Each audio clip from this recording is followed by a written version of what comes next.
pour les accompagner sur les sujets de l'acculturation numérique, transformation numérique, les collaborations avec les startups et l'intrapreneuriat. Et aujourd'hui, donc, comme toutes les 2 semaines environ, on accueille un Partech Chick & Learn qui aujourd'hui est animé par Fly the Nest, par 2 associés, Cédric Mao et Anne-Claire Chenu, qui vont co-animer et qui vont nous parler des outils collaboratifs pour gérer la période de scale d'une startup. Donc je vais tout de suite passer la parole à Cédric pour commencer. Merci. Bonjour à tous. Je vais tester, vous m'entendez sans le micro ou pas trop? Très bien. Ouais. Bof dans le fond. Ok, bon c'est pas grave, je garde le micro, j'y vais. Bonjour à tous du coup, donc Cédric Mao de Fly the Nest, Anne-Claire et Julien aussi qui nous aident avec la caméra aujourd'hui. Je vais vous faire une petite présentation autour du scale, tout simplement parce que Fly the Nest c'est une organisation qui accompagne beaucoup de startups. Je dirais qu'une bonne majorité des startups qu'on accompagne sont dans les phases de scale, sont en train de doubler leurs effectifs, ont en général déjà une adéquation entre un business, enfin, une adéquation produit-marché. Et en général, du coup, ils commencent à attaquer cette phase de scale-là, et nous, c'est la phase qui nous intéresse vraiment le plus quand on structure une boîte, parce que c'est là aussi que c'est le plus difficile de gérer une équipe, de gérer une organisation, de gérer la structuration d'une boîte vraiment.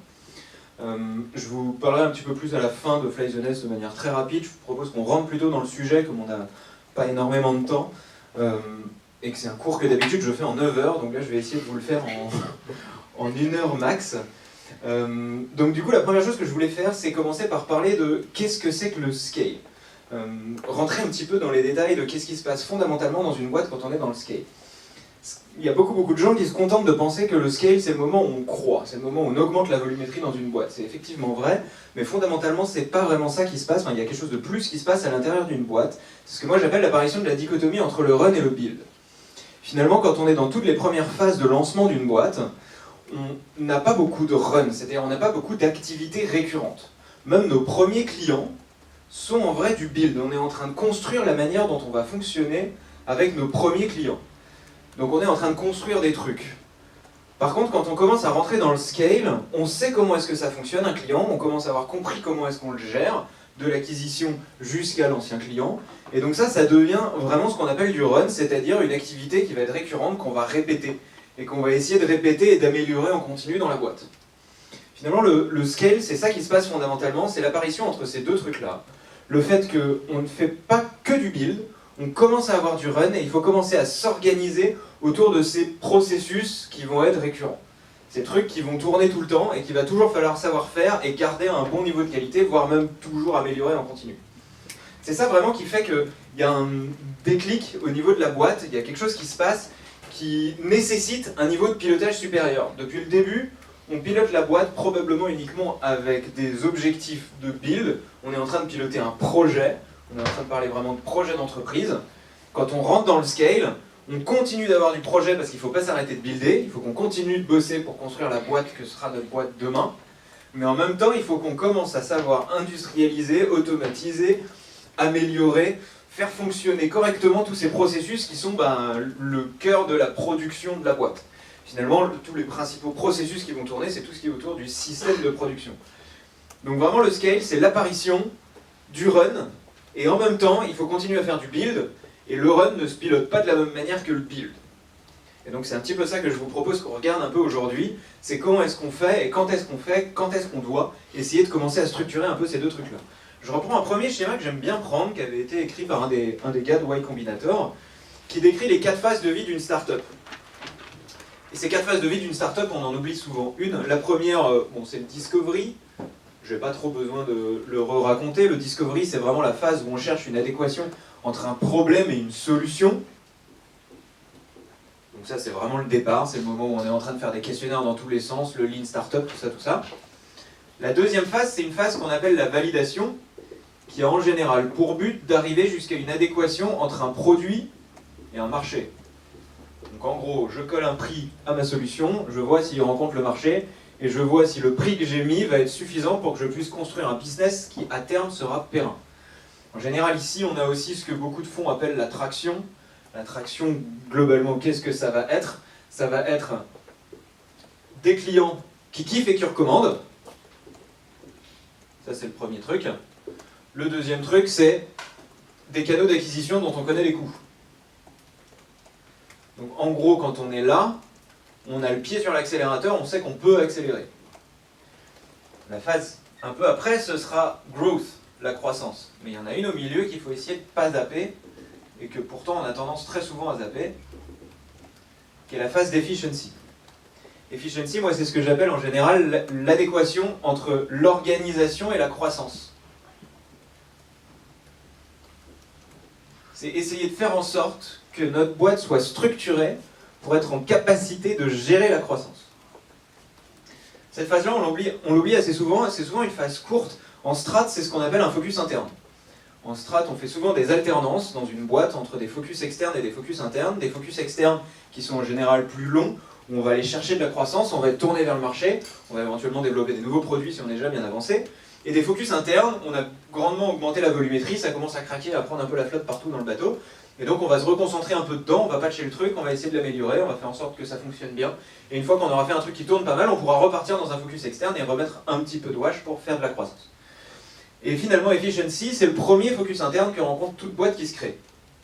Donc c'est important de ne pas l'oublier, parce que c'est ça qui va vous permettre d'avoir une croissance assez saine. Il y a beaucoup de boîtes qui rentrent dans le gros à fond, et qui, arrivées 50-60 personnes, se disent « Oh putain, là ça commence à galérer, je sais pas trop comment je pilote tout ça, l'équipe qui prend un peu l'eau ».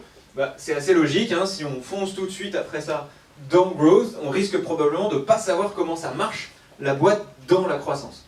Efficiency, finalement notre job à cet endroit-là, ça va être de comprendre comment la boîte se déforme avec l'augmentation du volume.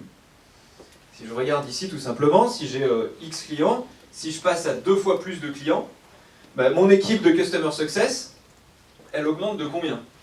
Mon équipe de Sales, elle augmente de combien?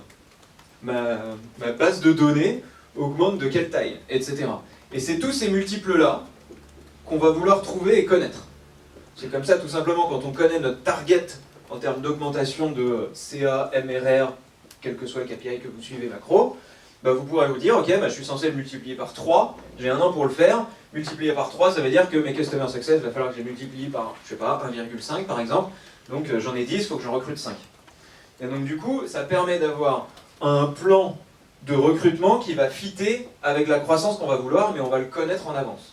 Donc efficiency, c'est une phase où quand vous y êtes, vous appuyez sur l'accélérateur, mais pas trop fort, doucement, pendant quelques mois, pour voir comment la boîte se déforme et comprendre quels sont tous ces multiples-là. Et ensuite, une fois qu'on a bien compris et qu'on a mis tous les systèmes qui permettent de gérer la croissance des effectifs pour suivre tous ces multiples, là on fout le paquet, on appuie sur le turbo. Ça va jusque-là?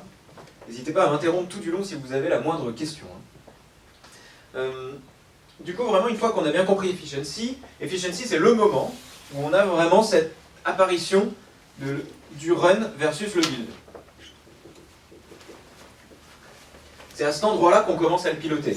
Quand on est en validation, on a déjà des clients, c'est sûr. Mais comme je disais, c'est les premiers, et on est en train de construire dessus, on est en train de construire un peu nos outils, on est en train de construire la manière dont on traite un client, on est en train de construire l'onboarding d'un client, on est en train de construire la fin de la vie d'un client, peu importe. On construit plein de trucs. L'efficiency, c'est le moment où on sait comment est-ce qu'on fait tout ça, et on commence à le structurer. Et du coup, ce que je vous propose, c'est qu'on se passe un peu de temps sur le run. Comment est-ce qu'on structure et qu'on pilote le run? C'est quoi les outils pour gérer ça? Et un peu de temps sur le build. Comment est-ce qu'on pilote tout ça? On va parler d'OKR, on va parler d'objectifs, on va parler de KPI, on va parler de processus, on va parler de culture, de valeurs, un peu tout ça qu'on a au programme. Je vais commencer par le run, parce que c'est celui auquel on pense le moins souvent, c'est celui qui est le moins pensé, en tout cas en structuration, particulièrement dans l'univers startup. Et pourtant, quand il est bien fait, ça fonctionne extrêmement bien. Le run, finalement, c'est vraiment le processus. C'est un mot qui fait un peu peur, c'est un mot qui est un peu chiant, qui est beaucoup utilisé par les grands groupes. Je vais essayer de tacler un peu cette définition qu'on a souvent, qui est un truc un peu boring et qu'on n'a pas trop envie de faire, en essayant de décrire des manières de faire du processus pour continuer à faire de l'agilité dessus. La première chose qu'on va devoir faire quand on est en train de structurer un petit peu son run, c'est comprendre et décrire ces processus. Et pour ça, on peut déjà partir des processus macro, des processus cœur de l'entreprise. Ce que j'appelle les processus cœur, c'est les entreprises, c'est les processus qui traversent toute la boîte. On en a deux, à minima. Le premier, c'est le processus client. Et le deuxième, c'est le processus employé. Pour le cas où vous faites un business de type marketplace, c'est-à-dire que vous avez vraiment deux populations que vous gérez, il y a probablement un troisième processus, qui est le processus de l'autre côté de la marketplace. Si je prends même un fonds d'investissement c'est pareil, c'est un peu comme une marketplace, il va avoir son processus entreprise, les boîtes dans lesquelles il va investir, il va avoir son processus investisseur, les gens qui viennent mettre des thunes pour construire les fonds, et puis il a aussi son processus employé pour pouvoir gérer les gens qui rentrent et qui sortent dans la boîte. Donc on peut vraiment partir de ces deux-là, c'est les deux qu'il est fondamental de structurer au moment où on est dans Efficiency. Qu'est-ce que ça veut dire maintenant les structurer? Donc déjà la première chose, ça va être, une fois que je les ai posés là, de les décrire un peu. C'est quoi les grandes étapes dans ce méga processus chez nous dans la boîte? Si je prends un exemple très classique d'un SaaS, un business en MRR, je vais avoir quelques étapes bien classiques. La première, l'acquisition, essayer de générer des leads. La deuxième, la vente. En général, j'ai une phase d'onboarding de mon client. Et puis ensuite, j'ai la vie de mon client. Là, j'ai le churn. Et puis, j'ai un ancien client. Donc finalement, quand je fais ça, déjà, j'ai décrit les principaux processus que j'ai à l'intérieur de ce gros process client. Le deuxième, si je prends employé, ça va être un peu pareil. Hein. J'ai du recrutement. J'ai de l'onboarding. Une fois que j'ai ça, je vais avoir la vie de l'employé chez moi jusqu'à son départ, l'offboarding. Et puis au milieu, j'ai quelques processus qui tournent. On va parler par exemple des feedbacks, de la progression, comment est-ce qu'on fait pour progresser en continu, etc. Ici, finalement, j'ai réussi à décrire là les principaux process que je vais avoir si j'ai une boîte SaaS. Finalement, si j'ai une boîte SaaS, je sais que j'ai un gros processus d'acquise, un gros processus de vente, un gros processus d'onboarding, etc. Pareil pour les processus employés, et ça marche pour à peu près toutes les boîtes du monde. Donc la première chose, c'est vraiment essayer de... Ouais. Il y a des choses à noter pour la marketplace, pour le côté offre? Ça va être un petit peu pareil en fait. C'est que tu vas avoir un autre processus ici. On pourrait l'appeler fournisseur. Et finalement, tu vas probablement devoir aller en chercher des fournisseurs. Donc tu as aussi de l'acquisition. En général, derrière, il va falloir les convaincre. Donc il y a aussi de la vente. Et il y a une grosse phase en général d'onboarding, mais qui se fait en parallèle d'une phase d'audit, très souvent. L'onboarding et l'audit vont ensemble souvent dans une marketplace. Je vérifie que mon fournisseur est en capacité de produire au niveau de qualité attendu par ce que j'attends de ma marketplace. Puis ensuite, je vais avoir la vie de mon fournisseur jusqu'au moment où lui se barre ou moi je le vire. Ça peut arriver. Et donc je vais avoir le point de départ, l'offboarding aussi. Donc, ouais. Peut-être que vous allez en parler après, mais d'un point de vue très opérationnel, qui sont les people qui gèrent ça en startup? Qui gère quoi? Par exemple, si on prend la partie client, est-ce que pour le coup c'est une partie market, j'imagine les équipes acquisition, quelles sont les différentes personnes qui peuvent être impliquées par exemple sur le process client? Alors en général, ce qu'on fait le plus, c'est essayer de... Alors ça va dépendre un peu des équipes, mais je fais une mini parenthèse pour essayer de répondre à ta question. Une bonne manière de designer sa boîte, ça va d'essayer de regarder quels sont les multiples, comme je parlais tout à l'heure, les multiples de la croissance. Si je veux faire x2 en client, si ça nécessite de faire x1,5 sur les équipes de vente et x1,5 sur les équipes d'onboarding, mais x1 seulement sur les équipes de Customer Success, et probablement qu'il faut que j'ai une équipe qui soit composée de vente et onboarding. Je pourrais les mettre ensemble, ces deux équipes qui peuvent scaler à la bonne vitesse. Et pareil, je vais avoir une équipe qui va s'occuper plutôt du Customer Success. En général, on va essayer d'avoir des équipes qui vont s'occuper d'un de ces gros process-là.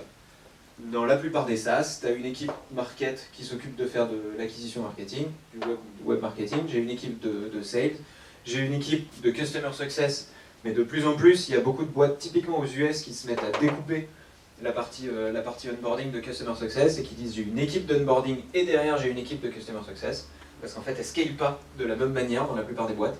J'ai besoin de plus de monde pour gérer l'onboarding que pour le Customer Success. Et donc le but, vraiment, ça va être d'essayer de construire tes équipes de telle sorte que ça suive ta chaîne de valeur. Ça, c'est vraiment ta chaîne de valeur, hein, ta chaîne de prod, c'est ton process cœur. Et pareil ici, hein, sur les fournisseurs. Et encore une fois, ça peut aussi varier en fonction du stade de développement dans lequel tu es. Peut-être que pendant un temps, d'ailleurs au tout départ de la boîte, tu as un seul mec ou 2-3 mecs, les funders, qui portent tout. Parce qu'ils sont en train de construire et de découvrir. Mais à mesure que tu commences à l'avoir structuré, tu vas pouvoir avoir des équipes qui vont venir porter chaque partie du process. Ça va, ça répond à peu près à ta question? Ouais. Bonjour, j'ai une question à vous poser. c'est un modèle uniquement scalable pour les startups ou aussi pour les sociétés entre guillemets traditionnelles? Ah, ça marche pour tout ça. Pour tout ça. Ah ouais. Là, ce que je décris là, pour moi, ça marche sur toutes les boîtes du monde. Hein. D'accord. C'est le système de production. La seule différence, c'est qu'en général, une boîte plus traditionnelle va avoir plusieurs produits. C'est ça qui va changer. Bah, ça veut juste dire qu'on va avoir plusieurs processus cœur, tout simplement, qui éventuellement, d'ailleurs, peuvent se croiser à certains endroits. Typiquement, une boîte qui fait de la production vraiment matérielle, bah, elle va avoir plusieurs produits qui vont du coup être soutenus par un processus client chacun, mais sans doute qu'il y aura toute la phase de production au départ qui sera mergée avec différents produits, typiquement pour avoir les mêmes processus autour des usines, en Chine par exemple, et donc on va avoir plusieurs process qui vont arriver comme ça au même endroit. Ça vraiment ça marche pour tout, hein. C'est un système, on peut vraiment décrire chaque processus cœur de boîte à partir de ça, essayer de les découper en grandes étapes et voir comment ça fonctionne. Une fois que j'ai à peu près décrit mes processus, il y a ce que je vais aussi essayer de faire derrière et qui est vraiment fondamental pour le scale, ça va être essayer de les designer, mais en utilisant la culture d'entreprise. C'est un truc dont on parle beaucoup. Il y a plein de gens qui parlent des valeurs, et on ne sait jamais trop quoi faire avec les valeurs. Il y a beaucoup de boîtes qui ont leurs valeurs, hein, qui ont bossé pour essayer de comprendre quelles étaient les valeurs de la boîte, qui les ont affichées sur un mur, et on est à peu près content quand on est arrivé là. Quand on a fait ça, on a décrit sa culture, on n'a pas du tout commencé à l'incarner, on n'a pas du tout commencé à la rendre réelle. Le but derrière, une fois qu'on a décrit les valeurs, ça va être de les rendre concrètes dans l'activité, dans le cœur même de la boîte.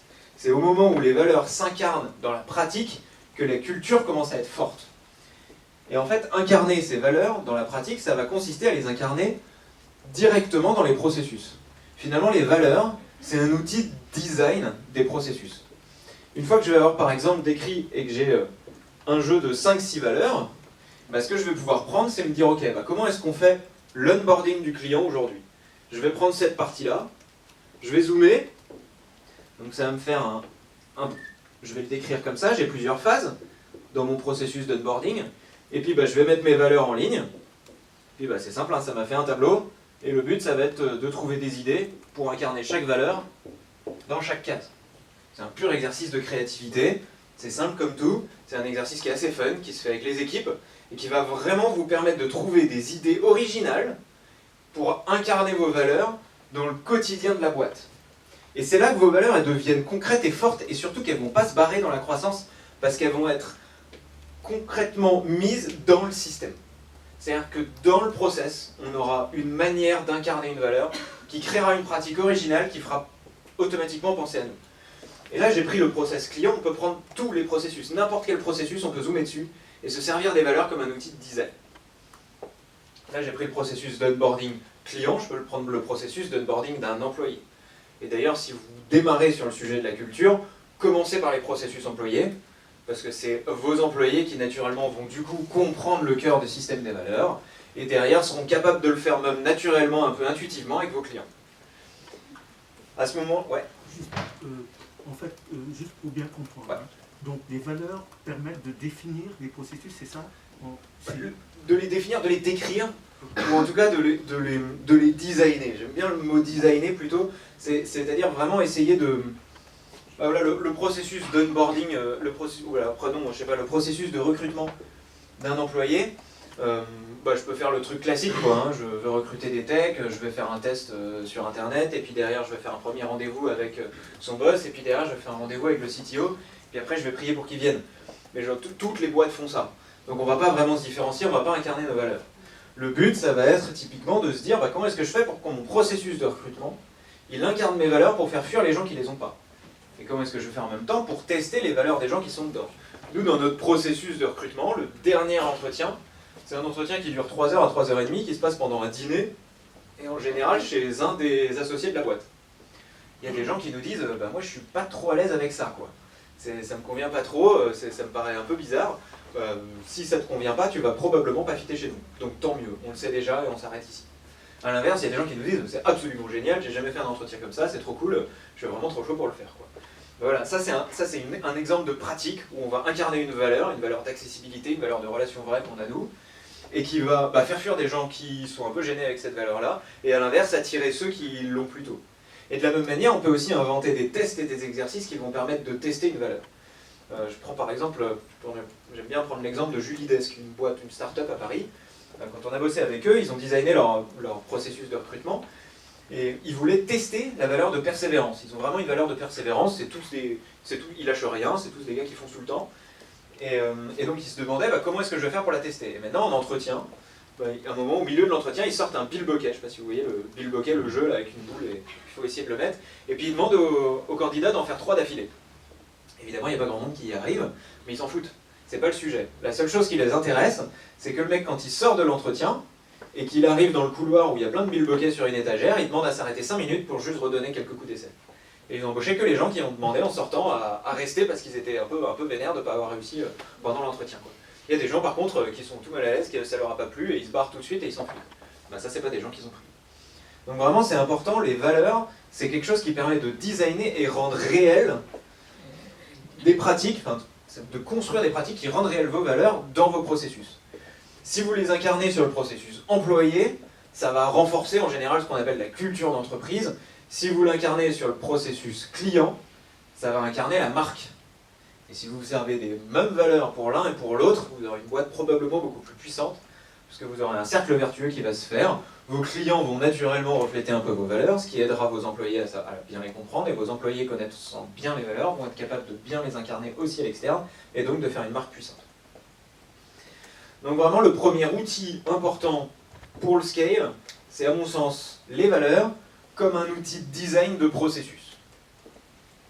Évidemment, quand je design mon processus, je design tout ce côté-là qui est un peu le côté fun, funky qu'on va avoir autour du process qui vient de la culture, mais je vais aussi devoir définir un peu le métier. Et je vais devoir aussi décrire comment ça se passe. Concrètement, quand je fais l'onboarding d'un client, il se passe des trucs. Si c'est un SaaS que j'installe dans un grand compte, je vais probablement avoir toute une procédure, tout un tas de tests à faire, de trucs techniques à faire, etc. Voilà, ça fait aussi partie du processus.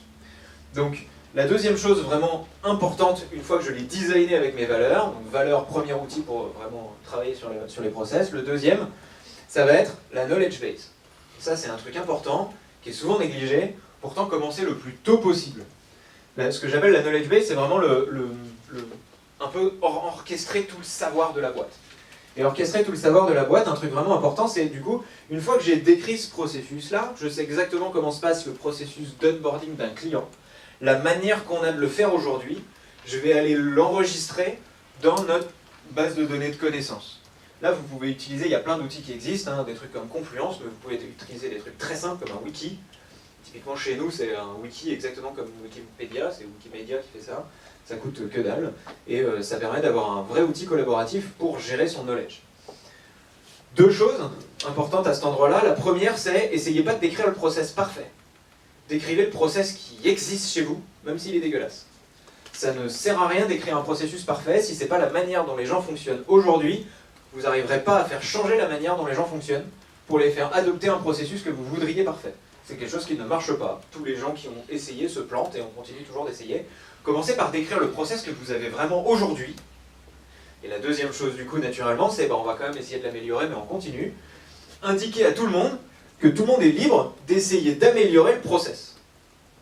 Voilà comment on fait aujourd'hui, c'est la pratique standard qu'on a dans la boîte. Si tu trouves une meilleure manière de le faire, teste-le. Si ça t'a semblé bien marcher, essaye de chauffer 2-3 potes. Et si avec vous tous, vous pensez que c'est vraiment mieux, vous allez changer la knowledge base. Et vous changez la pratique courante. Et vous allez voir qu'avec ça, la transformation et l'amélioration des processus va se faire avec la croissance, avec l'arrivée des nouveaux. Je prends souvent cet exemple-là. Moi, je suis chez Flyzoness depuis 4 ans. Et il n'y a pas très longtemps, j'étais avec quelqu'un qui était arrivé il y a bien moins longtemps, genre 6 mois. Et je vais faire un atelier. Et il démarre l'atelier d'une manière que je ne connais pas du tout. En tout cas, je me dis, mais qu'est-ce qu'il est en train de me faire là? Et bon, je dis rien, je le regarde faire, je veux voir un peu ce que ça va donner, quoi. Et il mène l'atelier d'une manière assez différente de ce que moi j'avais l'habitude de faire, en tout cas de la manière dont moi j'ai construit cet atelier à l'origine dans la boîte, quoi. Mais bon, ça se passe pas mal. Alors en sortant de l'atelier, je lui demande qu'est-ce qui fait que première fois que tu te fais un atelier avec moi comme ça, bim, avec un client, tu te fais un petit trip, quoi. Enfin, d'où t'as inventé un truc et t'as osé, quoi. C'était bien, hein, j'ai pas grand chose à dire, quoi. Le mec me regarde et il me dit, mais attends, mais c'est comme ça dans le wiki, Enfin, en tout cas, c'est comme ça dans le wiki, quoi. Donc moi j'ai appris comme ça, donc je fais comme ça, quoi. Et en fait, je savais pas. Mais ça faisait un moment que dans la boîte, il y avait des gens qui faisaient différemment. Ils s'étaient rendu compte que ça marchait souvent mieux, que ça allait plus vite, que le résultat un peu meilleur. Ils avaient changé la knowledge base. Moi, j'en savais rien. Je fais toujours comme le vieux con. Et il y avait les nouveaux qui arrivaient et qui faisaient mieux. Et en fait, vraiment, c'est ça qui est vraiment important. C'est que l'amélioration continue des processus, ça va se faire par la croissance, donc par les nouveaux. Si vous n'avez pas de croissance, par du renouvellement, c'est important aussi. Et surtout, par la capacité à chacun de pouvoir modifier la manière dont on fait les process. Et si vous faites ça, vous allez vraiment empower toutes vos équipes, parce qu'elles vont devenir tout de suite responsables de la manière dont elles fonctionnent. Typiquement, quand elles vont vous dire bah, c'est chiant parce que ce truc-là ça marche pas, c'est pas très bien, vous lui dites bah, fais-le, change-le. T'es libre, n'hésite pas, améliore, continue. Donc, premier outil, les valeurs, qui me permettent de designer des processus, et typiquement mes 2 processus cœur pour créer ma culture et ma marque. Deuxième outil, la knowledge base, qui me permet d'avoir une base de connaissances pour onboarder facilement des nouveaux et pour permettre l'amélioration continue. Troisième sujet, ça va être le pilotage un peu. C'est cool les processus, mais on a souvent envie de les piloter un peu. Je vais effacer ce qu'il y a là, et puis je vais zoomer un peu sur mon processus client. Bon, je reprends mon processus client d'un SaaS classique. Acquisition, vente, onboarding de mon client, vie de mon client, churn et ancien client. Dès que vous avez décrit à peu près vos process, une chose importante, ça va être de décrire quels sont les KPI que vous allez piloter. KPI, Key Performance Indicator, donc en gros les chiffres que vous allez vouloir suivre et qui vont vous donner, vous indiquer un niveau de perf de la boîte. Vous pouvez en inventer plein, l'esprit humain est super fort pour ça. Il est vraiment super doué pour inventer plein de chiffres de pilotage. Je vais vous indiquer quand même une règle qui, moi, me paraît fondamentale. Un KPI, si vous décidez de le piloter, il faut que vous soyez sûr que vous ayez des capacités d'action dessus. J'ai beaucoup de boîtes que j'accompagne qui me disent ce KPI-là, j'ai vraiment besoin de le piloter. C'est important, mon fonds me le demande. Et je lui dis, ok, qu'est-ce qui se passe s'il se pète la gueule? Qu'est-ce que tu fais? Et il me dit, j'en sais rien. En vrai, j'ai pas aujourd'hui trop de levier dessus. Et ça sert à rien de le piloter. Éventuellement, si vous voulez le faire, vous allez vous faire des montagnes russes émotionnelles. On n'a pas besoin de ça quand on est déjà dans une phase de rush et de croissance ou de scale-up. Moi, je vous invite toujours, tous vos KPI, à les mettre en perspective. Qu'est-ce qui se passe s'il monte trop ou s'il descend trop? Est-ce que j'ai un plan d'action que je peux vraiment opérer pour agir dessus? Une fois qu'on a dit ça, on peut commencer à décrire un peu nos KPI. Par exemple, l'acquisition, le premier KPI qu'on va en général avoir, c'est le nombre de leads qu'on génère par mois. Ça, c'est le tout premier KPI qu'on pilote. En général, passer une série A, on va commencer à piloter un deuxième KPI à cet endroit-là, qui va être la qualité des leads. C'est pas tout d'en générer plein, mais si on génère que des leads de merde, les sales ils vont commencer à péter des câbles parce que ils bossent pour rien. Donc on va commencer vraiment à se focus sur la qualité des leads, essayer de monter la qualité des leads, donc en étant plus précis en général dans le marketing strat. Passer la série B, on sait générer beaucoup de leads et de très bonne qualité, par contre ça nous coûte une blinde, donc on commence à piloter le coût par lead. Et ça c'est quelque chose d'important, comme vous pouvez le voir, ce que je décris là, c'est que les KPI on ne les pilote pas tous au même moment. Ça fait partie de la maturation de la boîte et de son évolution que d'apprendre à piloter de plus en plus de KPI. Mais attention, c'est du boulot de mettre en œuvre le pilotage d'un nouveau KPI.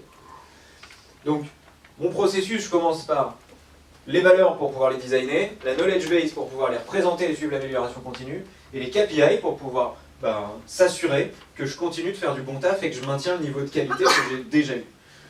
On décrit vraiment chaque KPI à tous les endroits. Hein. Les ventes, si je reprends encore mon SaaS en général, ça va être le MRR qu'on a généré ce mois-ci.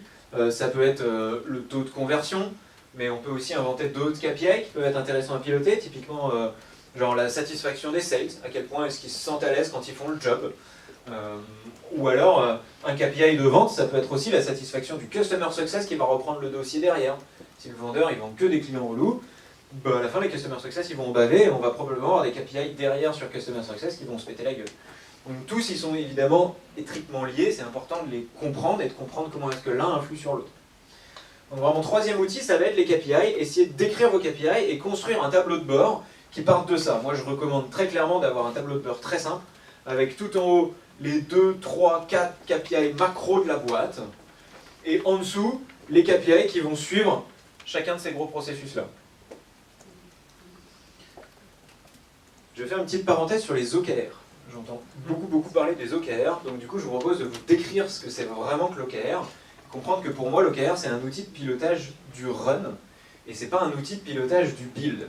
Il y a beaucoup de boîtes qui essayent de pliquer les OKR sur les deux en même temps, et ça marche pas beaucoup. L'OKR c'est finalement un objectif que je vais coller sur un... Le but, la philosophie de l'OKR, c'est d'essayer d'instiller l'amélioration continue aux équipes tout le temps. Comment est-ce qu'on fait ça? Je regarde par exemple ce mois-ci combien j'ai généré de MRR, ou je regarde dans les 6 derniers mois, si j'étais un peu régulier, combien j'ai généré de MRR. Mettons que j'arrive à faire 100 K de MRR depuis quelques mois, et l'OKR, je vais commencer par me dire, ok, la target de l'équipe de vente pour le mois qui vient, c'est aussi 100 K. Ou éventuellement, ça va être 105. C'est pas beaucoup plus, c'est des toutes petites marches. Le but des OKR, ça va toujours être ça, c'est je regarde qu'est-ce que je suis en capacité de faire et je mets un tout petit peu plus comme target sur la période suivante, souvent le trimestre ou le mois. Ça, c'est vraiment du run. Je suis dans le processus d'amélioration continue. Il va falloir que les gens fassent des tests, qu'ils inventent des trucs, qu'ils voient si ça marche ou pas, pour se rendre compte s'ils sont capables de faire monter un tout petit peu ce petit palier. Et si c'est le cas, ils viendront modifier la knowledge base, et probablement que mon KPI va augmenter, que dans une période suivante je serai à 105, et que je pourrai définir 110 comme objectif derrière. Ça c'est l'OKR. L'OKR, ça consiste à connaître finement les KPI qu'on veut piloter, et à donner des objectifs qui sont ceux des périodes précédentes, éventuellement légèrement au-dessus. On est dans l'amélioration continue, on est dans du run.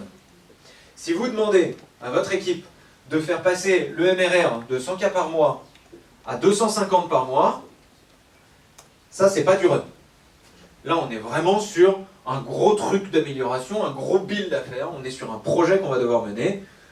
Faire plus que doubler son MRR par mois, ça va consister à travailler sur le panier moyen, ça va consister à travailler sur sa segmentation marketing, ça va consister à travailler au niveau de l'acquise, ça va consister à travailler au niveau des clients pour maximiser la satisfaction, pour être capable de faire de la com, etc. Donc c'est un vrai projet global qui va toucher beaucoup plus de choses que juste l'équipe de vente. Si vous demandez à votre équipe de vente de doubler ses objectifs sans rien faire autour d'eux, ça va probablement pas arriver. Ça va jusque là? On est good? Donc vraiment, le troisième outil important pour les process, ça va être le KPI.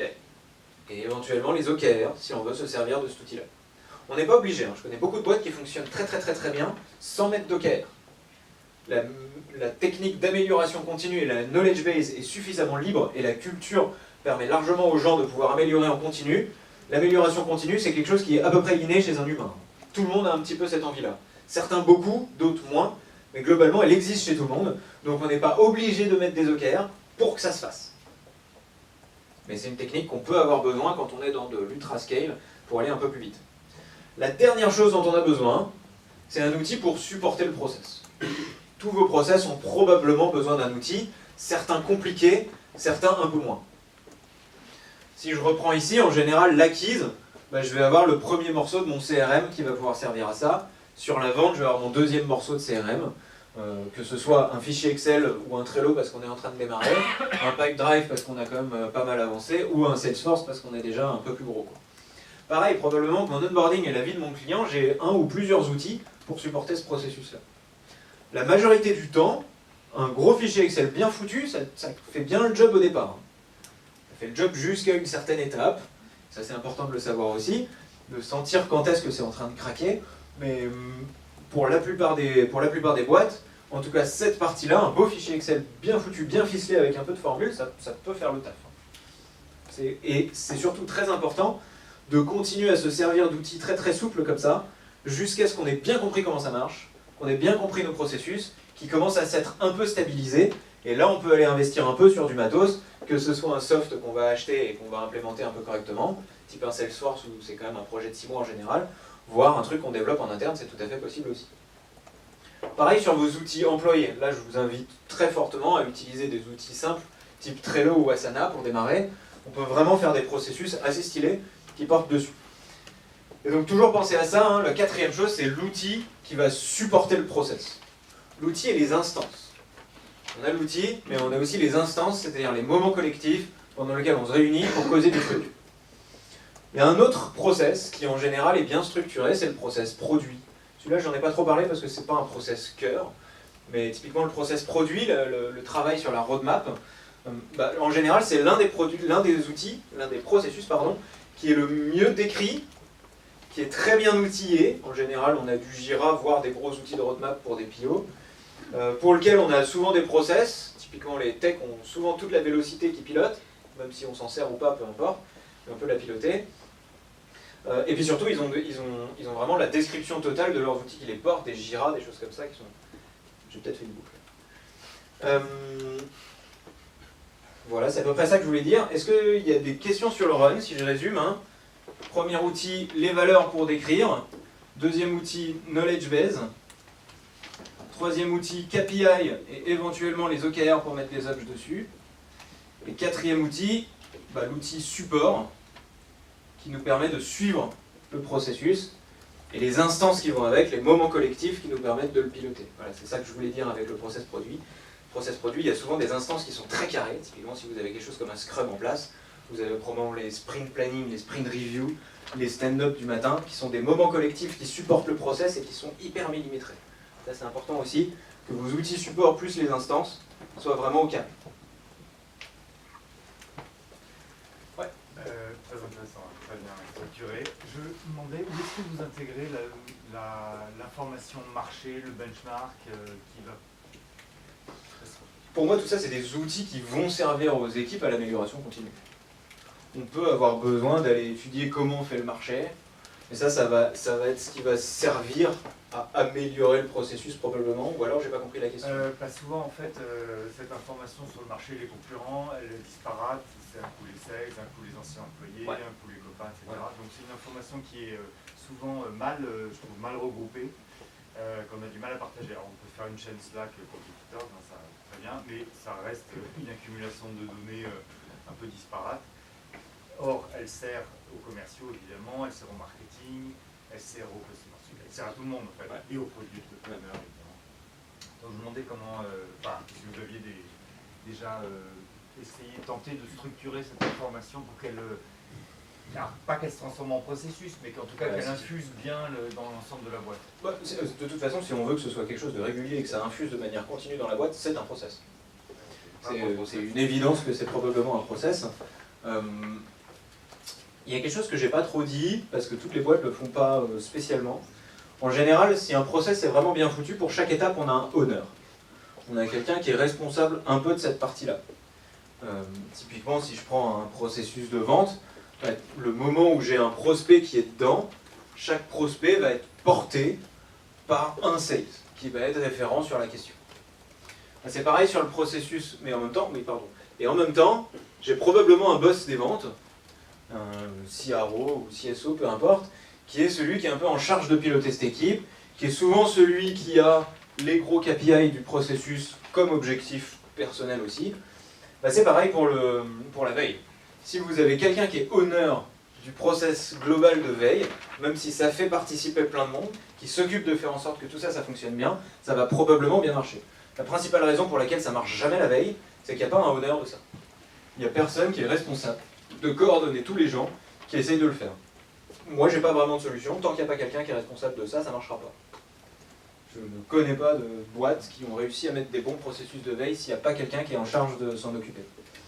Par contre, j'ai vu souvent des boîtes qui le faisaient au market, qui avaient une ou deux personnes au market qui étaient en charge du process de veille, qui récupéraient la plupart des infos et qui s'en servaient pour alimenter les sales, alimenter les customer success et alimenter le marché aussi, en général en même temps.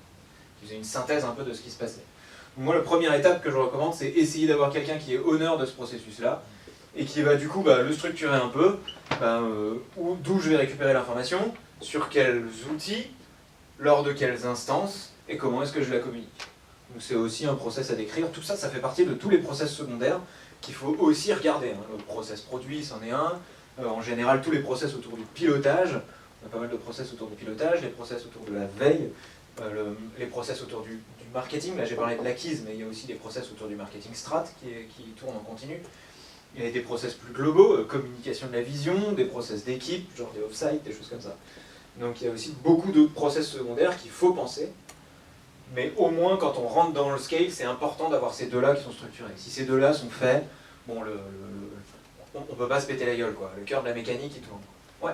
On parle d'ownership et de responsabilité dans les processus au moment du scale. Est-ce qu'on va jusqu'à l'écriture d'un RACI? C'est un gros mot. Mais... Non, c'est pas un gros mot spécialement. Pour moi, c'est un peu overkill, je trouve, le RACI. Moi, je m'arrête au honneur. C'est-à-dire, c'est qui est en charge du processus, vraiment. Je dirais plutôt qui est en charge de l'instance qui circule dans le processus. Si je prends le processus client, je dirais que chaque client, à chaque endroit du process, est une instance qui circule dedans, c'est un tuyau, quoi. Et donc du coup, sur l'onboarding, je vais avoir un Customer Success qui est en charge de ce gars-là. Et puis ici, je vais avoir un vendeur qui est en charge de cette étape-là. Le RACI, je trouve, là où je l'ai vu fonctionner, c'était à mon sens en palliatif à quelque chose qu'on oublie souvent de faire, c'est penser au processus de handover. Si ici, je sais que c'est le vendeur qui est en charge du prospect, et qu'ici, c'est un Customer Success qui est en charge du client, quand le client va passer, quand le prospect va passer de prospect à vendeur, il va falloir que je passe le relais et que je passe l'ownership. Donc en fait, ici, en vrai, il y a un processus qu'on a oublié de décrire, qui est le handover. Le moment où je passe la main, je passe la responsabilité. Et ça, c'est important de le formaliser, c'est important de le décrire, c'est important de l'outiller, éventuellement avec une instance aussi. Souvent, il y a une instance. Une instance, ça peut être tout simplement un meeting entre le Customer Success, le Sales et le client, qui tourne. Et à mon sens, le RACI, il a souvent tendance, le R suffit à mon sens, et tout le reste sert à essayer d'aller décrire ce qui se passe proche des interfaces. Et parce que souvent on va dire, voilà, le gars qui doit être informé c'est le Customer Success, parce que machin, mais en vrai il n'a pas besoin d'être informé sur toute cette partie-là, il a besoin d'être informé sur cette partie-là, ça suffit. Donc à mon sens, le R, c'est suffisant. Par contre, décrire les handovers, ça c'est plutôt bien. Après, qui peut le plus, peut le moins, si tu as fait des beaux RACI sur tous tes process, c'est pas mal. Hein. Je ne dirais pas que c'est mal. Hein. Ça fait longtemps que ça existe, c'est pas pour rien. Ça permet d'éviter les trous noirs un peu. Ouais, je suis assez d'accord. D'autres questions sur le run? Ça va? Du coup, je vous propose qu'on passe un petit peu au build. Donc, deuxième grand sujet, comment est-ce que je vais faire pour ce coup-ci piloter le build de la boîte? Et c'est ça qui est un peu dur. Hein. C'est qu'en startup, on a beaucoup de mal à faire la différence entre les deux. Le build, à mon sens, c'est vraiment la construction de la boîte de demain. C'est ce qu'on est en train de passer, c'est les marches qu'on est en train de passer, c'est le projet qu'on décrit, c'est souvent la vision. En général, c'est plutôt ça. C'est assez difficile de faire la distinction entre le build et le run, et ça peut être différent, très différent selon toutes les boîtes. Si je reprends l'exemple de, allez, je fais mon zoom je suis sur mon process de vente, mon KPI c'est le MRR, mon OKR c'est 100K, et là tout d'un coup, je sors de ma série B, et il y a mes fonds qui me disent, bon c'est cool, mais dans un an il faut qu'on soit à 200K de MRR.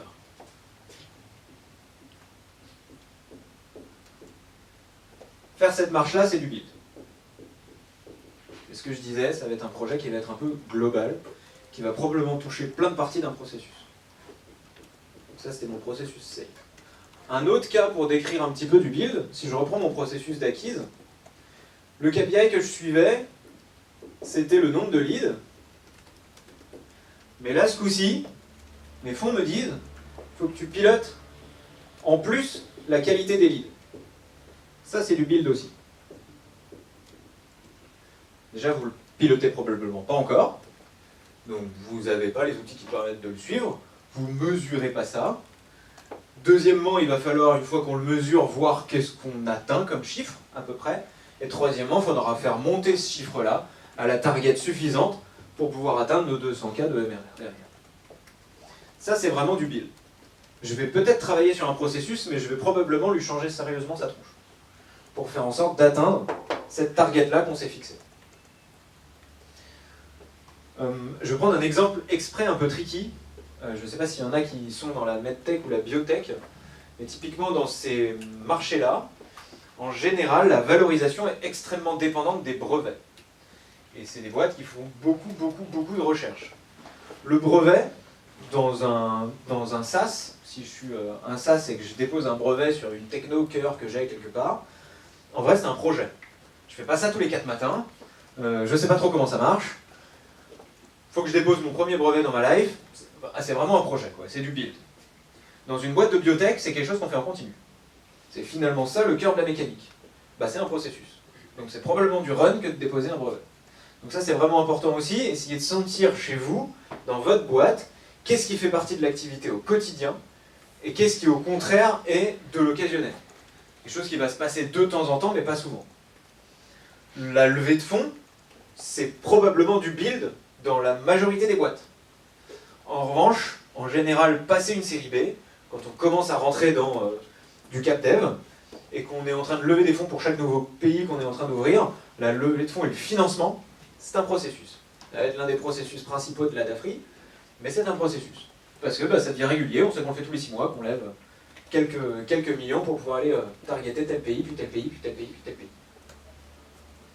Donc c'est pareil en fait, vraiment, hein, ce qui est du run ou ce qui est du build, c'est aussi lié à la fréquence et la régularité à laquelle est-ce que vous le faites.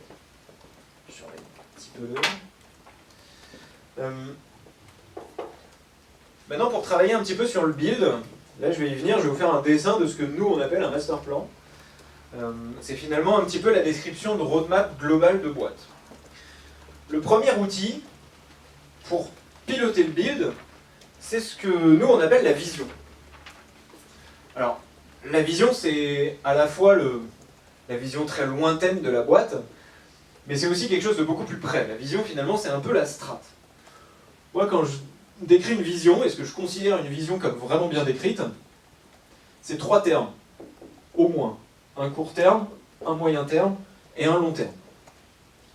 3 termes qui ont 3 utilités différentes pour la progression du projet. Le long terme, c'est un outil d'inspiration. C'est un outil qui nous... C'est une phrase, c'est un motto, c'est quelque chose qui nous drive, qui nous lève le matin. C'est un peu une méga target. C'est pour une boîte qui fait un SaaS et qui a l'objectif de le revendre, c'est le yacht. Pour une boîte dans l'ESS, c'est moins 10% sur le réchauffement planétaire. Ça peut être n'importe quoi. Mais c'est quelque chose de gros et de loin. En général, c'est tellement big que par contre, c'est totalement pas opérationnel au quotidien. Ça ne marche pas beaucoup.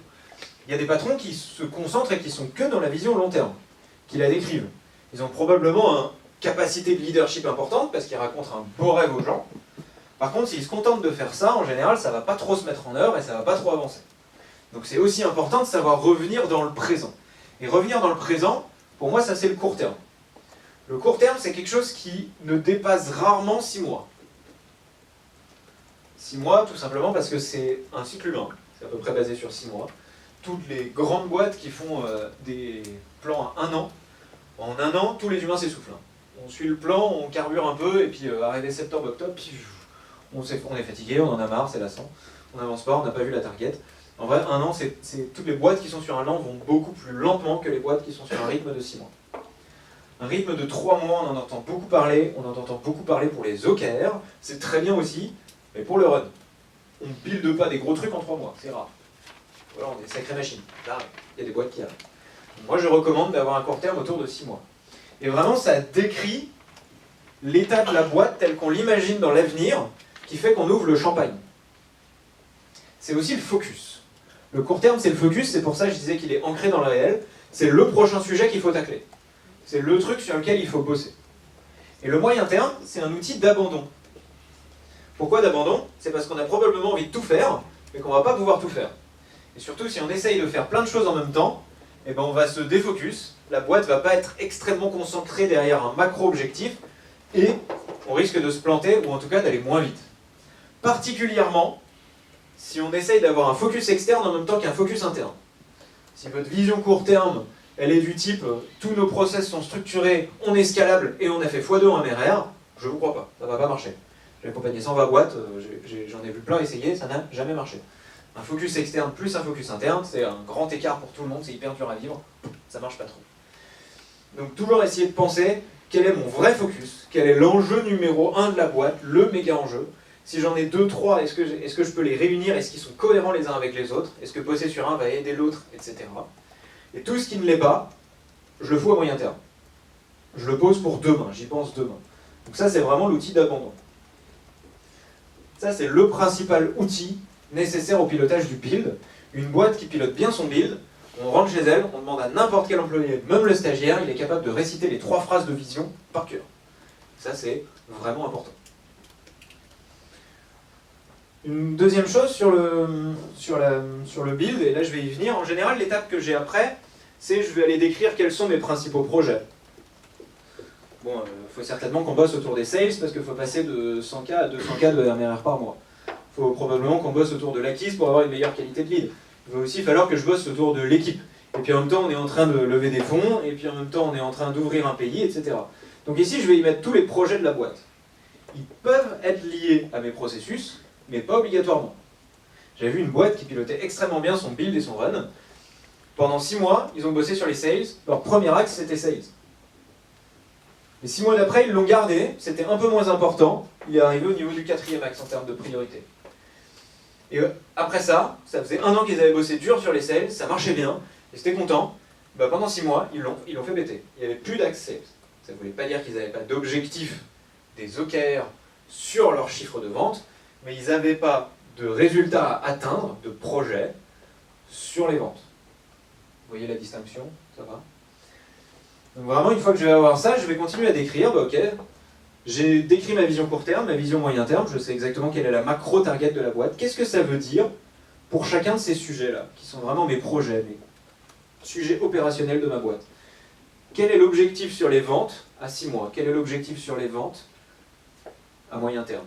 Et puis pareil, bah, pour chacun de mes sujets. Ça, c'est quelque chose que je recommande de faire avec tout le monde. Si on est une startup jusqu'à 60 personnes, ça se fait avec 60. On est au-delà, ça se fait en général avec tous les managers. Par contre, je recommande de le faire avec tout le monde parce que tout simplement, ça c'est la strat. Et ça c'est la strat opérationnelle. C'est-à-dire la strat, mais appliquée sur mes sujets concrets de la boîte.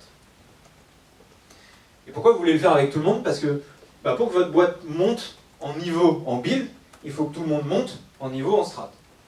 Il faut que tout le monde comprenne un peu ce que ça veut dire. Et comprendre ce que ça veut dire, ça va aussi vouloir dire derrière, comprendre exactement sur quoi moi, je suis attendu et sur quoi moi je vais pouvoir contribuer dans le projet d'entreprise. Chose importante, c'est la formulation de ces choses-là. Essayez toujours de les décrire, ces objectifs-là, je préfère les formuler sous la forme d'un résultat.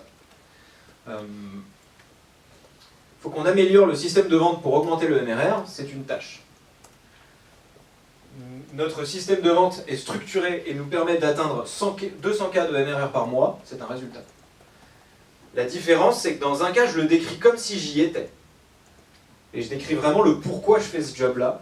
Dans l'autre cas, je décris la tâche. 2 raisons pour lesquelles c'est fondamental d'essayer de tout formuler en résultat. La première, elle est psychologique et humaine. Une tâche, c'est chiant. Et c'est du travail. Donc naturellement, l'humain, il n'est pas motivé. Alors qu'un résultat, c'est désirable. Donc ça génère de la motivation intrinsèque. C'est con, hein, mais construire le process de recrutement, c'est du boulot, c'est chiant. Notre process de recrutement nous permet de recruter 20 personnes en 6 mois de manière super smooth, ça nous fait tous un peu kiffer. On a bien envie d'y être. Donc naturellement, il y a de la motivation qui vient. La deuxième raison aussi, c'est parce que quand vous allez décrire votre résultat sous la forme d'une phrase telle que si on y était, vous donnez la liberté des moyens aux gens. Et typiquement, vous allez probablement les faire naturellement trouver des idées auxquelles vous n'avez pas pensé. J'ai un exemple pour ça, j'avais une boîte que j'avais accompagnée où le patron n'arrêtait pas de dire il faut qu'on bosse sur les réseaux sociaux. Je lui demande pourquoi. Il me dit pour qu'on ait plus de likes et plus de followers sur Twitter. Je lui dis ok, pourquoi? Il me dit quand je poste un truc, je vais avoir plus de gens qui vont le voir. Je lui dis ok, pourquoi? Tu m'emmerdes pour que j'ai plus de clients. Ok. L'effort de la communication a apporté X clients. Personne ne voulait faire de l'acquise market chez eux. Tout le monde était nul en réseaux sociaux, il y en avait un, c'était un anthropologue, il n'y en avait aucun qui avait un profil qui ressemblait à ça. Pourtant le patron n'arrêtait pas de dire que probablement que l'acquise allait bien fonctionner avec ça. En tout cas que c'était un média à utiliser. Et il y a un mec, une fois qu'on a écrit juste l'effort sur la communication nous a apporté X clients, qui a dit moi je vais m'en occuper. Celui qu'on attendait le moins, c'était celui qui gérait les usines en Chine. Et en fait, ce qu'il a fait, c'est qu'il a imprimé 2000 stickers, et il a passé 3 jours à sillonner tous les métros de Paris, à coller des stickers de partout. Et il a fait 3 fois le chiffre attendu avec ça. Donc c'est con, mais juste formuler la chose sous la forme d'un résultat, vous allez donner la liberté des moyens aux gens de pouvoir inventer une technique qui leur permettra d'atteindre ce résultat-là. Et tant mieux, parce que comme c'est du projet, vous en avez foutrement pas la moindre idée de comment passer de 100 cas de MRR à 200 cas de MRR par mois. Par contre, vos équipes qui sont sur le terrain ont peut-être plein de petites idées. Et leur donner la liberté de pouvoir toutes les tester leur permettra peut-être d'y arriver. Donc c'est vraiment important, pour ça, avoir un focus extrêmement bien décrit, et ensuite d'écrire l'intégralité de vos objectifs sous la forme d'un résultat, c'est-à-dire comme si on y était, comme si c'était atteint. Premier outil pour gérer le build, c'est donc la vision, s'assurer que tout le monde la connaît absolument par cœur. Et le deuxième outil, c'est la formulation résultat. C'est avoir tous ces objectifs formulés comme un résultat, comme si on y était. Bonne question à se poser, c'est 5 fois pourquoi. Vous posez 5 fois le pourquoi, c'est bête, c'est méthodique, mais ça marche sacrément bien. Voilà sur le build. Est-ce que vous avez des questions? Des conseils pour le moyen terme, pour savoir piler les sujets, parce que c'est ce qui est le plus difficile à faire en fait, ouais. Et c'est très souvent oublié en fait. Puis passer un peu en mode on fera ça plus tard. En fait, le moyen terme, c'est un peu, à mon sens, c'est vraiment l'outil de travail du leader, numéro 1. Les funders, il faut qu'ils soient concentrés à designer ce moyen terme-là en continu. Et en fait, le designer, ça va souvent essayer de séquencer les choses. En gros, comme je disais, c'est un outil d'abandon, on va tout y mettre. Donc là, on s'était dit, ok, notre vrai target, c'est d'augmenter notre volumétrie, de passer à 200 cas de MRR. Donc il y a probablement des objectifs autour de des ventes, des objectifs autour de l'acquise, des objectifs autour du market. Mais si dans 6 mois, on a atteint ça, qu'est-ce qu'on va travailler derrière? On va travailler, je sais pas, l'augmentation du panier moyen, l'ouverture des US, le nouveau tour de table, croissance des équipes RH, parce que jusqu'à présent, on s'en est pas trop occupé, et il faudra bien qu'on se bouge le cul sur la culture d'entreprise parce qu'on n'a pas commencé. Et ça, c'est 5 sujets que tu vas pas pouvoir tacler en même temps. La première chose à faire, vraiment pour moi, les leaders, c'est d'essayer de penser quels sont tous les macro-enjeux qu'on a. Et essayer de les séquencer. Essayer de se dire c'est quoi l'ordre le plus logique pour les faire. Et on a le droit de le changer en continu, c'est vraiment, ça c'est quelque chose d'important, on peut toujours le changer. Mais en gros, dans toutes les boîtes qu'on accompagne nous, on va avoir un court, un moyen, un long terme. Par contre, on sait que dans sa tête, le funder, en vrai, il a 5 moyens termes qui se suivent. Et il a une assez bonne idée de quel enjeu il va tacler l'un après l'autre. Ça, c'est quelque chose d'important. Donc, il y a un exercice que je fais souvent, que je vous invite à essayer. Tu peux essayer si tu te poses un peu cette question. Il y a un enjeu de cadre strat. J'en profite pour le dire. Donc ça, c'est si vous avez une start-up et que c'est quelque chose qui vous intéresse, c'est un atelier que Fly the Nest fait gratuitement à toutes les boîtes. Ça consiste à placer tous les enjeux de la boîte sur une matrice où ici, je vais avoir mon court terme, ici mon moyen terme, ici mon long terme. Ici, je vais placer la hauteur de l'enjeu. Ce que j'appelle la hauteur de l'enjeu, c'est sa capacité transformationnelle. À quel point traiter un enjeu va toucher de l'intégralité de la boîte ou pas du tout. Donc, genre, ici, leader level, je suis en train de transformer toute l'entreprise. Ici, team level, je suis en train de modifier vraiment la manière dont une équipe fonctionne. Et employee level, je traite un enjeu de la boîte potentiellement très critique, mais qui ne va pas du tout transformer toute la boîte. Prendre un exemple, une levée de fonds, c'est probablement un enjeu de financement de type leader level. Je vais l'avoir ici. Un travail sur tous les outils de vente, c'est probablement un sujet team level. Je suis en train de construire le kit de vente, je suis en train de traîner les vendeurs, mais ça n'a pas un impact sur le reste de la boîte. C'est plutôt un enjeu de type team level.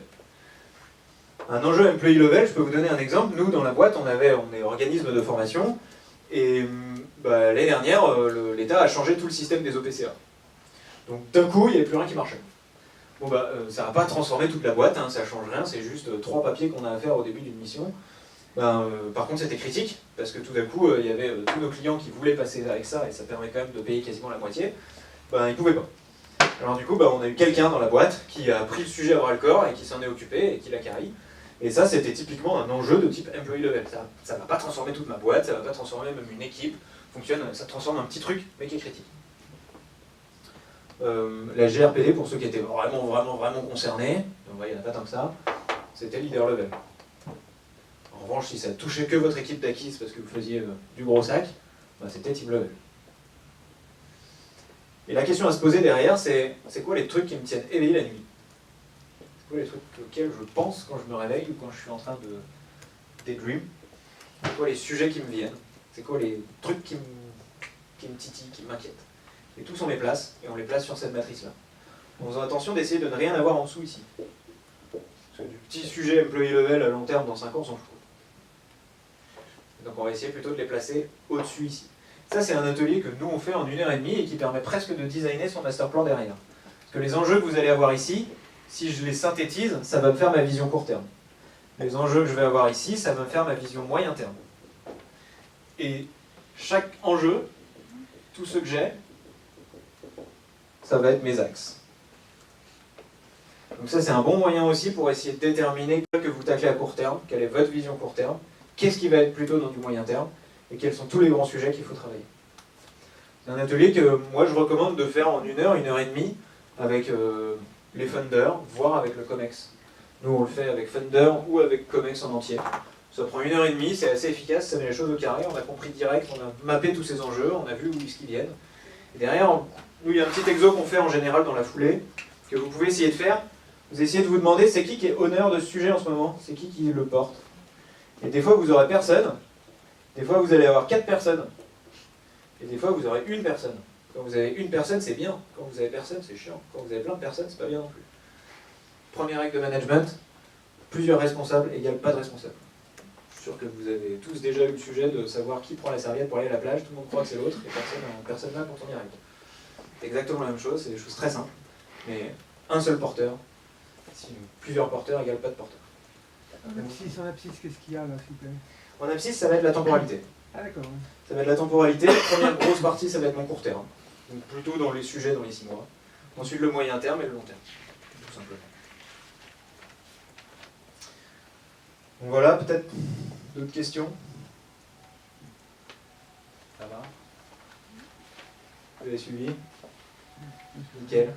Bon, bah pour conclure, du coup, peut-être un tout petit mot sur Fly the Nest. Fly the Nest, c'est une orga qui existe depuis 4 ans. Notre raison d'être à nous, c'est d'accompagner la réalisation des visions. On parle vraiment des grosses visions qui sont là. On a un mode d'accompagnement des boîtes qui se fait en 3 temps. Notre accompagnement, il se fait en 3 étapes. Une première étape qu'on appelle l'alignement, où on va construire tous les outils qui permettent de s'aligner. Raison d'être, vision, valeur, KPI éventuellement. Ensuite, on a toute une partie d'exécution. On va se mettre à mettre en place toutes les instances qui servent à piloter tous ces outils-là. Tous les outils dont j'ai parlé là, l'objectif, ça va être qu'ils existent et qu'ils se pilotent. Donc les moments collectifs, les outils à mettre en place éventuellement, le suivi du master plan qui est toute la partie build dont je parlais, éventuellement les tableaux de bord et les KPI, on ne fait pas avec toutes les boîtes, ça dépend de leur niveau d'avancement. Et la dernière partie leadership, qui est une partie où finalement ce qu'on va vouloir nous, n'est pas vraiment une boîte de conseils, on ne reste pas accroché, notre but c'est d'autonomiser tous mes clients. Et donc qu'ils sachent se servir de tout ce qu'on leur apporte, de toute la matière et de toutes les méthodologies qu'on a au quotidien, qu'ils les adaptent à eux et que derrière ils savent s'en servir. Donc ça c'est vraiment une grosse phase de leadership, d'autonomisation, où on va entraîner les dirigeants, les managers, voire toutes les équipes, ça dépend de leur taille, pour savoir se servir au quotidien de tous ces outils pour prendre des décisions d'exécution et de priorisation. Et finalement, tout ce qu'on sort là, c'est avant tout de l'expérience. Hein. On a fait 120, 130 startups depuis qu'on a commencé. On a des stades, je dirais, de 5 à 300 personnes. On a vu un peu tous les stades du scale. On accompagne aussi des boîtes qui ne sont pas en scale. Hein. On accompagne des fonds d'investissement, on accompagne des PME, on accompagne des jeunes entreprises, des TPE qui sont avec des modèles de services comme le nôtre. Enfin, ça fonctionne un peu sur toutes les boîtes. Vous accompagnez des grands groupes qui veulent s'agiliser et travailler plus sur votre projet parce que on fait un peu d'intra. Il y a du besoin. Ouais, il y a clairement beaucoup de besoins. Il y a 2 choses qu'on fait. Ça nous arrive de faire des équipes à l'intérieur d'un groupe. On le fait que si l'équipe a un niveau d'autonomie assez élevé. On a des groupes qui viennent nous voir en nous disant on a envie de faire foutre cette équipe-là en agile, mais en vrai, le boss de l'équipe, c'est le premier trublion politique au COMEX. Ça on fait pas. Si le niveau d'autonomie n'est pas suffisamment élevé, on a un risque très fort pour que tout ce qu'on mette en place se fasse péter. Et du coup, dans ces cas-là, on le fait pas. Par contre, quand c'est une équipe qui a un niveau d'autonomie assez fort, ou vraiment un projet particulier, ça c'est quelque chose qu'on fait vraiment. Après, pour être très honnête, c'est 1% de notre activité. Par contre, on fait de l'intrapreneuriat aussi. On fait de l'intra, donc on accompagne des équipes qui sont en train de créer des choses, souvent un petit peu après la phase d'intra classique. Vraiment dans le contrat simple. Good pour vous. Et merci beaucoup à tous. Merci. Merci.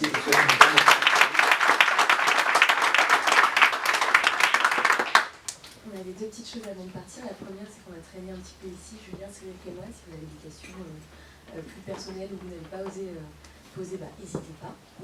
Et la deuxième chose, c'est que si ça vous intéresse, tout ce qui est process plutôt employé, on organise nos premières portes ouvertes chez Fly the Nest le 6 décembre, je ne sais pas si vous voilà, le 6 décembre. On est en train de communiquer dessus, mais n'hésitez pas à venir nous voir, nous donner votre mail, on vous enverra une petite invite. C'est une soirée d'atelier où on vous ouvre l'intégralité de nos process internes, de l'onboarding, en passant par la prise de décision, en passant par le knowledge management justement. S'il y en a qui vous intéressent, venez. Ça sera avec plaisir. Merci beaucoup. Et bonne journée à tous. Bonne journée. Merci.